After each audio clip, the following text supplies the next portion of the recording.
ज़कात के बारे में बड़ा स्ट्रिक्ट होना चाहिए। कुरान मजीद में जहाँ नमाज का ज़िक्र आया है वहाँ अक्सर मकामात पर साथ ज़कात का भी ज़िक्र आया है। तो बाज़ उलमा इकराम ने फरमाया उस बंदे की नमाज कबूल नहीं जो माल में से ज़कात नहीं अदा करता।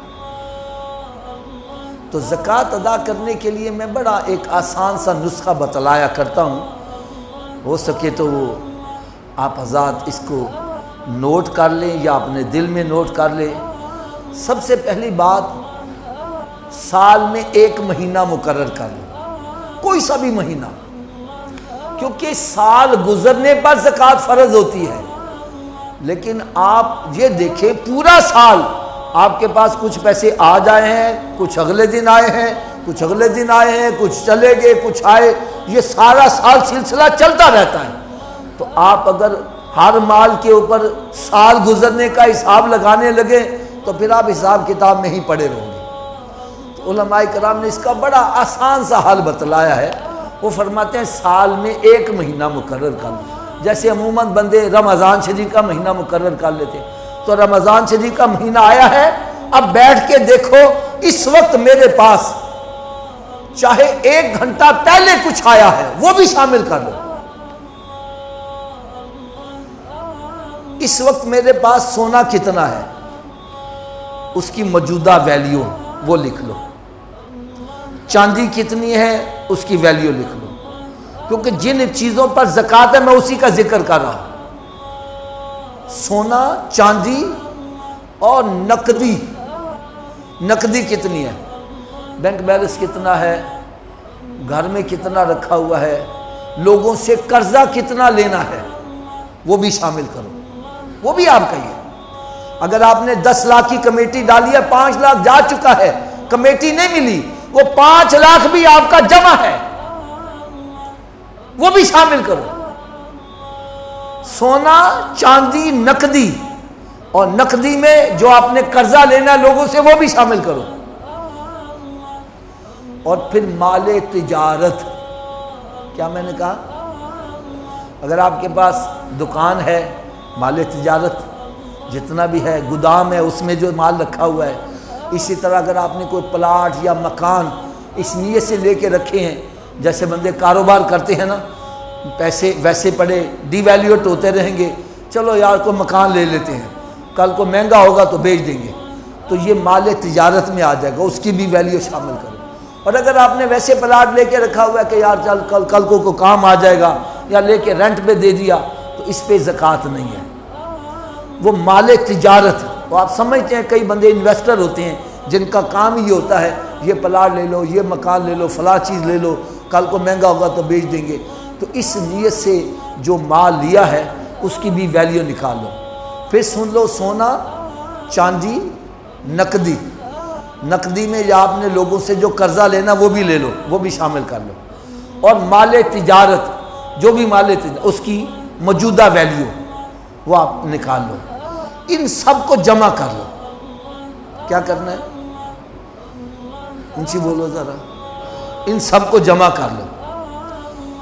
अगर फर्ज माल इसकी वैल्यू बनी है 50 लाख, कितनी, अब आपने ये देखना है मैंने लोगों का कर्जा देना कितना है।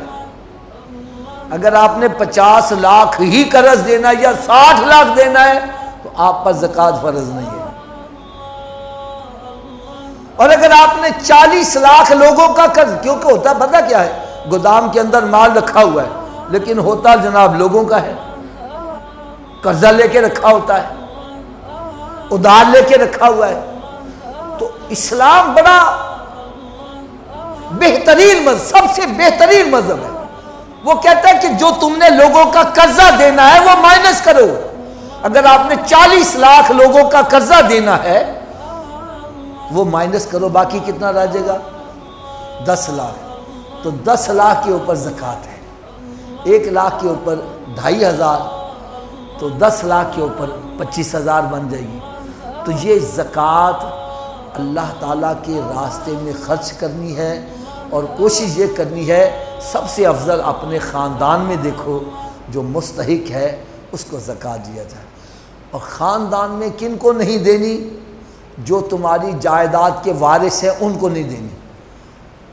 मसलन बाप बेटी को नहीं दे सकता, बेटे को नहीं दे सकता, बाप को नहीं दे सकता। हाँ, भाई को आप दे सकते हैं, बहन को दे सकते हैं, और अपने जो आपके रिश्तेदार हैं इनको आप, जो आपकी जायदाद के हिस्सेदार नहीं है, अगर वो मुस्तहिक है तो उसको जायदाद में से हिस्सा दे दो, नहीं समझे। भाई बहन को दे सकता है।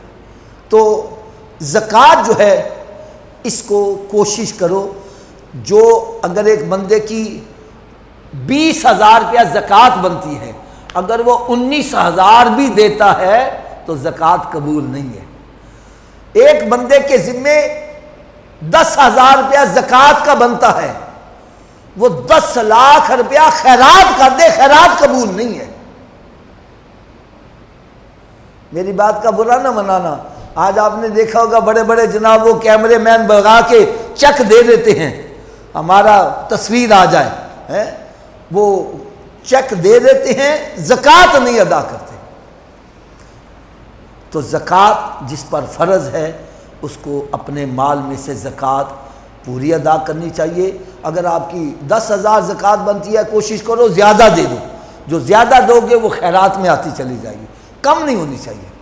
इसी तरह सदका फ़ितर, ज़कात के लिए तो मैंने चंद मखसूस चीज़ें बतलाई, सोना चांदी नकदी माल तिजारत, इसी पर सिर्फ ज़कात है। आपके पास 2 करोड़ रुपए का हीरा पड़ा हुआ, उस पर ज़कात नहीं है। जो ज़कात के चीज़ें आ गई हैं उसी के ऊपर ज़कात है। लेकिन सदका फ़ितर इसका निसाब और है। आपके पास सोना चांदी नकदी दीगर चीज़ें माल तिजारत नहीं है, लेकिन इसके अलावा आपके पास घर में ज़रूरियात ज़िंदगी से ज़ायद सामान इतना पड़ा है कि उसकी मालियत यूँ समझे 60,000 बन जाती है। तो आप भी साहिब हैसियत हो, आप पर सदका फ़ितर भी वाजिब आएगा और कुर्बानी भी वाजिब आएगी। अब ज़रूरियात ज़िंदगी से ज़ायद क्या चीज़ें हैं? बंदे के 2-3 सूट जो होते हैं वो ज़रूरियात ज़िंदगी के मुताबिक होते हैं। अब इससे ज़ायद जो हमारे ट्रंक भरे हुए हैं, एक एक सूट 50-50 हज़ार रुपये का है, वो ज़रूरियात ज़िंदगी से ज़ायद है। इसी तरह सवारी एक ज़रूरियात ज़िंदगी के मुताबिक, अगर एक बंदे के पास 2-3 हैं तो वो भी ज़रूरियात ज़िंदगी से ज़ायद है। बर्तन ज़रूरियात ज़िंदगी के मुताबिक 2-4 ही होंगे, लेकिन हमारे घरों में सारे वो जनाब शोकेस भरे पड़े होते हैं, वो कई साल गुजर इस्तेमाल की बारी भी नहीं आती, वो ज़रूरियात ज़िंदगी से ज़ायद है। इसी तरह हमारे घर में सोफ़े सेट रखे हुए हैं, कालीन हैं और दीगर चीज़ें, इनके बगैर बंदा ज़िंदा रह सकता है। ये ज़रूरियात ज़िंदगी से ज़ायद चीज़ें आएंगी, इनकी अगर मालियत 60,000 के करीब बन जाती है, क्योंकि 60,000 का 52.5 तोले चांदी आप ख़रीद सकते हैं, तो ऐसा बंदा साहिब हैसियत कहलाता है। ऐसे बंदे पर सदका फ़ितर भी वाजिब आता है और कुर्बानी भी वाजिब आएगी। अल्लाह ताला मुझे और आप सबको अमल करने की तौफीक अता फरमाए।